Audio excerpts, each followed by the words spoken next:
Today I'm taking scraps of wood from a pallet runner, and transforming them into a hardwood chessboard. I start by jointing the wood. You can also do this using a table saw jig if you don't own a joiner. This will let me cut straight strips that will glue up tight with no gaps.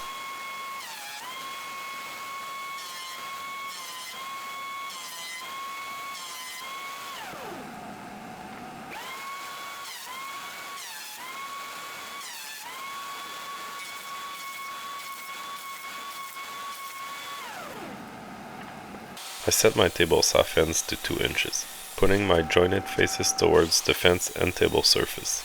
I rip everything in 2-inch slices.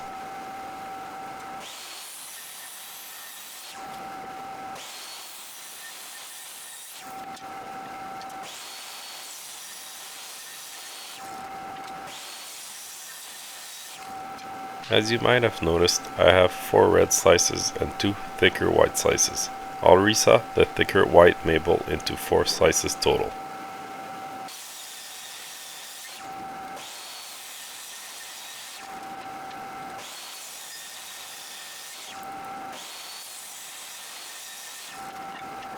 I now have 8 slices total, and I'm almost ready for my first of 2 glue-ups. I run my planer just under the thickness of my thinnest board and run all the boards to get an equal thickness before gluing them up.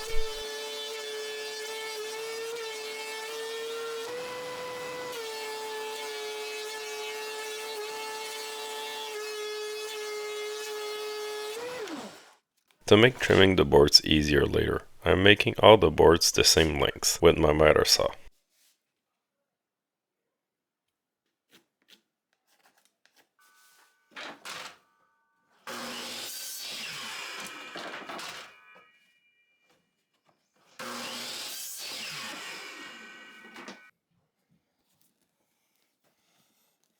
For the glue up, I make sure the glue is well spread with a silicone brush.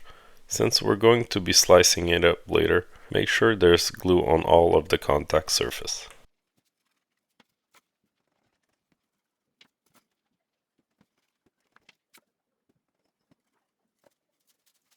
Make sure you clamp equally, but not too strong as to deform the board.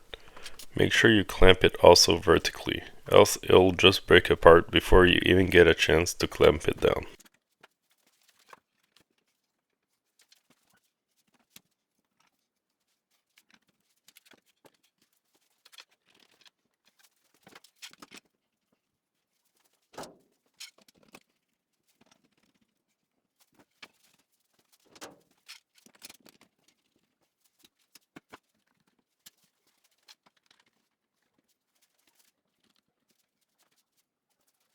Once dry, it's time to square it up. I'm using a straight piece of wood as a reference for my fence.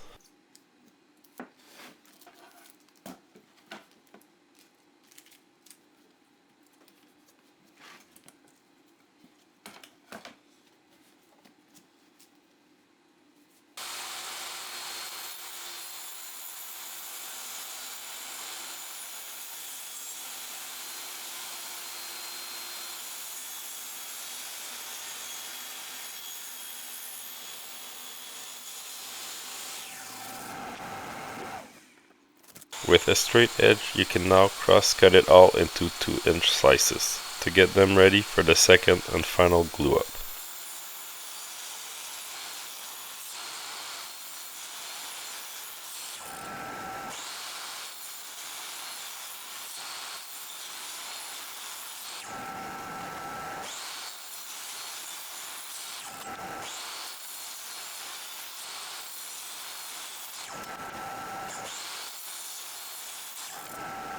Place them in an alternating color order, and then glue them up like we did earlier with the first slices. I'll save you from watching me clamp up slices for a second time. Here's the final result. I took offcuts from the redwood from earlier and I'm slicing them under 1/4 inches, as close to 1/8 of an inch as I feel safe doing on the table saw.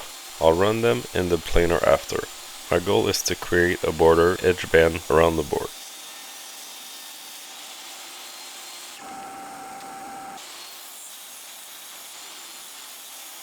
This one felt unsafe, so I stopped. I had enough anyway, but never continue a cut that feels unsafe to you. I set my planer to an 8 max and I ran the strips, giving me 4 equal strips.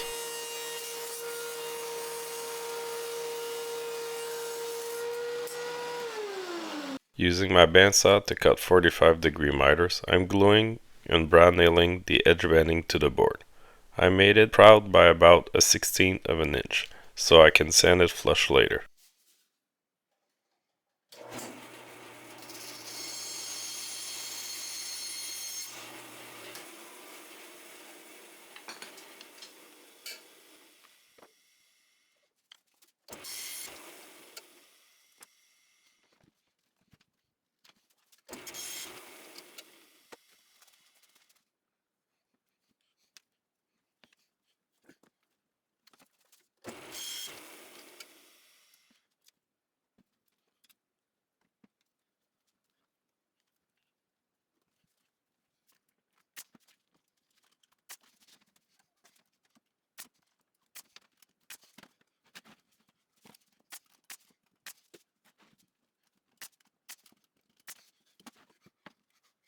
To make sure everything stays on and flush, I put some clamps for a few minutes until the glue started to harden.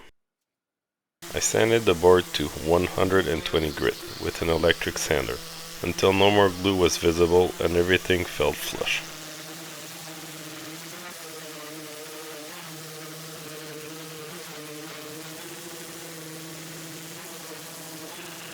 Once that was done, about 15 minutes later, I sanded it by hand at 220 grit, which was pretty quick until it felt smooth to the touch. I finished the board with 2 coats of teak oil. This is the same oil as my workbench, so while I was there, I gave that a new coat too.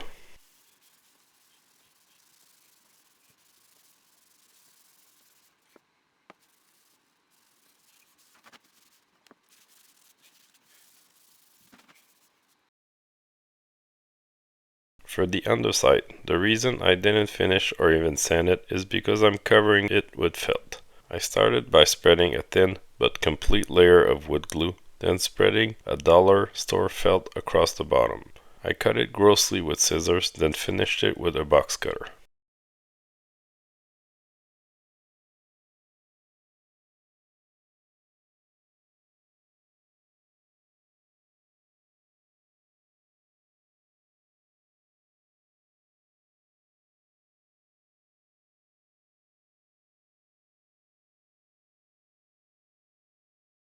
Time to play. Those are pieces from a set I had at home. Subscribe to my channel and in a few videos I'll have completed this set with my own pieces. I bought a lathe and I'm learning to use it by making some chess pieces. This is why I made this board.